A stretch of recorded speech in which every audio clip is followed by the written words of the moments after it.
when we feel the joy of God's presence and the joy of God's blessings, we cannot but share with others. And the more deeply we feel the joy of God's presence and blessings in our lives, the more effective our sharing becomes. But in order to feel God's grace and blessings in our lives, my dear friends, we need to pause for a while to count the blessings that God has given us. My dear sisters and brothers in Jesus Christ, today's gospel passage quite familiar, where Jesus heals a man with a leprosy, and I think he teaches at least two lessons to us. One, to surrender himself to the will of God, and two, to share the goodness, the joy, the blessings that he has experienced and received. When this person comes to Jesus asking for the healing, he is not commanding Jesus, please heal me. He says, if you will. In fact, leprosy is not just one more disease those days. As we find in the first reading, the book of Leviticus, how God spoke to Moses and Aaron, saying, if any person is afflicted with the skin disease, leprosy, and there's a big social procedure, big ceremony, and those days leprosy was supposed to be a disease that cannot be healed. So a person with leprosy will be ostracized. He or she will be outside the community. And those people will have to live there till they get cured, and no contact with other people whatsoever. They have to cook for themselves, and they have to take care of themselves. No one will come to their help. And slowly the intensity, the seriousness of the disease will increase, and it's very rare for them to come out of it, and most often they experience a slow and steady death. So leprosy was equal to a slow and steady death. And when someone is healed, he has to go to the priest and get the proof of healing and get back to the community. In Luke's Gospel, chapter 17, we find how Jesus heals the 10 lepers. One came back to thank him, etc. And from far they shout at him, ask for the healing. Leprosy is such a crucial, very severe disease.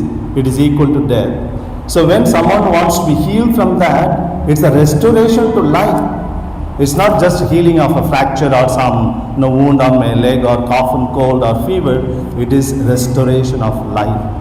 This person is convinced that if I'm healed, I'll get back my life. Such a pressing need, even that he doesn't want to press it upon Jesus.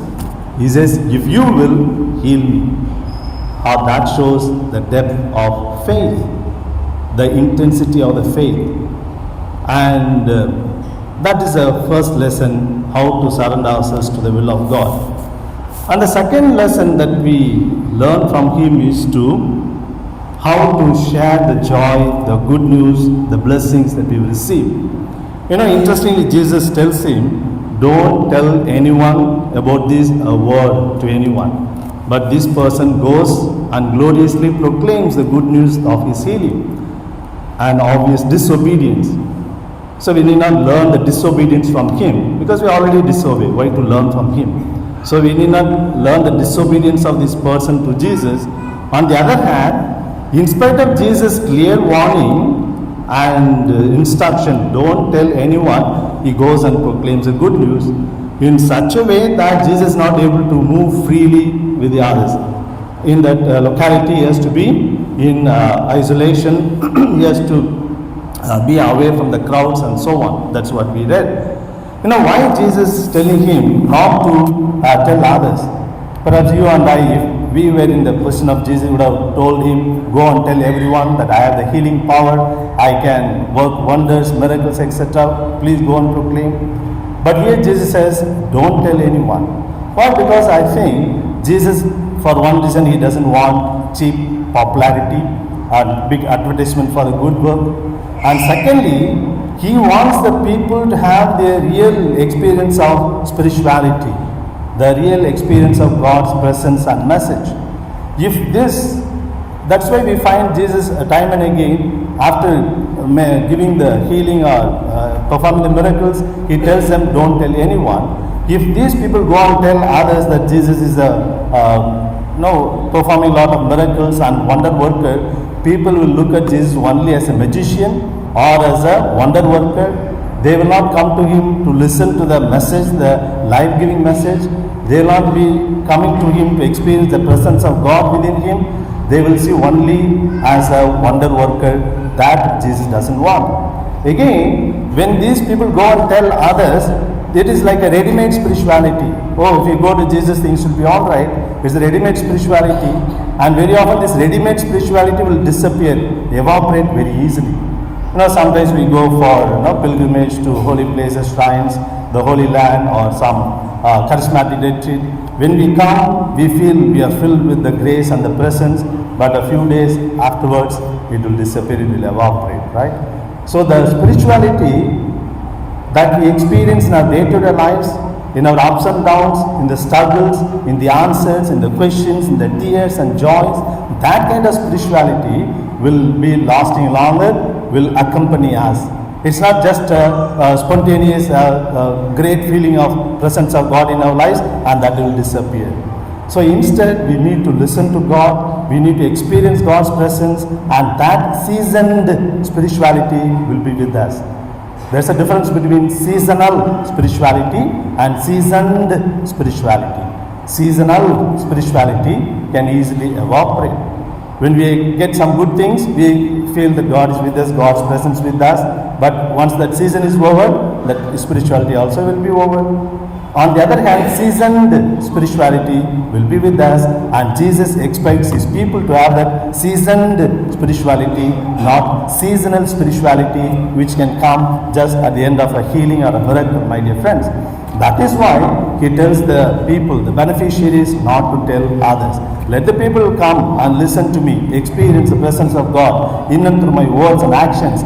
Then that will be the real way of coming to Jesus, not just because of some miracles. And here, this person goes and tells others the joy of being healed. Why? As I said, it's not just being healed of a particular disease, but getting back the life, my dear friends. And he must be really elated, filled with joy. How is it possible for him not to tell others? It's our experience. When we get some good news, we want to tell others. It may be about the birth of a child or a wedding engagement or marriage fixing. Immediately we want to tell others. Immediately we call our friends or relatives. What happened? What happened? With great joy. And suppose if the person says, yes, I already know, we feel very bad. Because we want to be the first one to break the good news, the joy to the others. And if they say, I already know, we feel bad, because the more we experience the goodness, the joy, it has to come out. It has to be boiling out, so to say. So that is why this person goes out. Perhaps Jesus would have understood this person's mind and spirit and the joyful spirit. He would not have blamed him, or he would have scolded him if he had met later again in his life. So my dear friends, that is the second lesson. We need to share the joy, the blessings that God has given to us. And very often we don't have any realization of God's blessings, because when we sit quietly, all the negative things come to our mind, all the disappointments, all the failures, anxieties, tears, unanswered prayers, only these things come to our mind in such a strong manner, we forget, we fail to realize the 101 blessings that God has given in our life. Sometimes small children, when they ask their parents for some particular thing, maybe a dress or a cell phone or whatever it may be, and if the parents for some reason they deny, the children will be thinking of only that the parents have not given, even after they are asking. But in the process, the children will gloriously forget the 101 things that the parents are doing to the children without their asking. Every day, getting them ready for the school, preparing their food, preparing their bed, right? And all these basic needs they take care without their asking. That the children don't mind. I asked for this and they didn't give me. Only that will be their mind. One mother is looking at the son next to her. That's the experience of many people. Now the son is feeling shy. I will not tell them that they are sitting in the front row. I will not tell you. Okay? Right. So that is our experience, no? How, and we feel very bad for the children. I am doing 101 things that they are not bothered, and this one particular thing, that's also there is a reason why I am saying no, and he is sad with me because of that. Now we are also grown up children, all the others also, and God will be feeling the same thing. I have given them many other things. This one particular thing they have not got, they are always thinking about it. My dear friends, in order to realize God's goodness or the joy of God's presence and blessings, we need to pause for a while every day, a few moments, to count the blessings that you will receive. I have a couple of blessings to show how we easily take all these things for granted. You know, if you have a family to live with, if you have someone to share your joys and sorrows, then you are more blessed than millions of people who don't have a family, who have never experienced what love is, as they don't have anyone to love or to be loved. At least we have a family, husband, wife, children, parents. At least we have someone to fight with. I'm not encouraging the fight, but at least there are people, millions of people don't have anyone to fight with also. And this lonely life is a great burden for them. If you live in a good house and have some free time and books to read and relax, you are one of the very elite group in the top 20% of the people in the world, because 80% don't have a house, don't have a free time, don't have books to read. If you wake up this morning with good health, you are more fortunate than millions of people who are going to die today. If you have not experienced the dangers of a battle or a war, the loneliness without your friends, dear and near ones, the agony of being a refuge in a foreign land, the fear of imprisonment or the pangs of starvation, then you are more blessed than 500 millions in the world.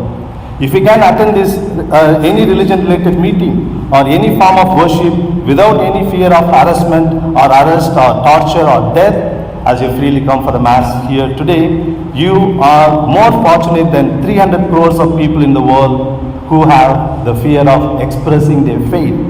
If you have some food in the fridge, some clothes in the cupboard, a roof over your head and floor to sleep on, you are richer than 75% of the people in the world. If you have some money in the purse or in the bank, be happy, because you are among the top 8% of the world's population who don't have any bank account. If you are above 65, you are among the 8% of the people in the world. All those who are 65, put up your hands. Now I'll put mine down, because otherwise you will think that I am above 65. Now if you are 65, you are one of the 8% of the world. 92% of the people don't see that 65 age. Of course, old age brings lots of challenges, that is true. But being alive beyond 65 itself, you are one among the 8% in the world. If you are able to hear this message, you are more lucky than hundreds and thousands of people who are born deaf, who cannot hear. If you are able to read this message, in case you are reading, you are more fortunate than the millions of people with visual problem, who cannot read, who cannot see. Moreover, if you are able to read again, you are more blessed than the millions of children in the world who cannot read and write. Some time ago there was a television advertisement by CRY Foundation, Child Relief and Youth, a social organization in helping children's education. And there the 2 or 3 lines, it appears on the screen, but those 2 or 3 lines are written upside down, right?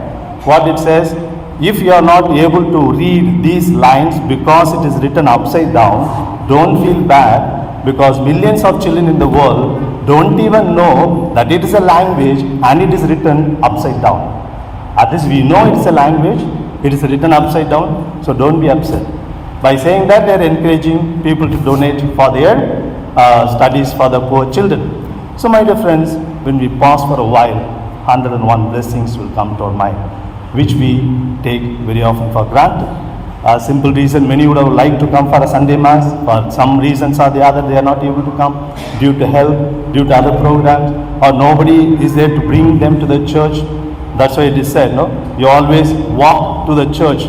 Don't wait for 4 people to carry you into the church, right? So let's walk into the church. Let's spend time to count God's blessings. And when we are filled with the joy of God's presence, when we are deeply filled with the joy of God's blessings, we cannot but share that good news with the others. That is why God told Abraham, you are not just going to bless others, you are going to be a blessing to the others. And in my opinion, my dear friends, God has blessed us so much that surely we are also called to be a blessing to the others. Let us think about it today. Kindly stand to profess our faith.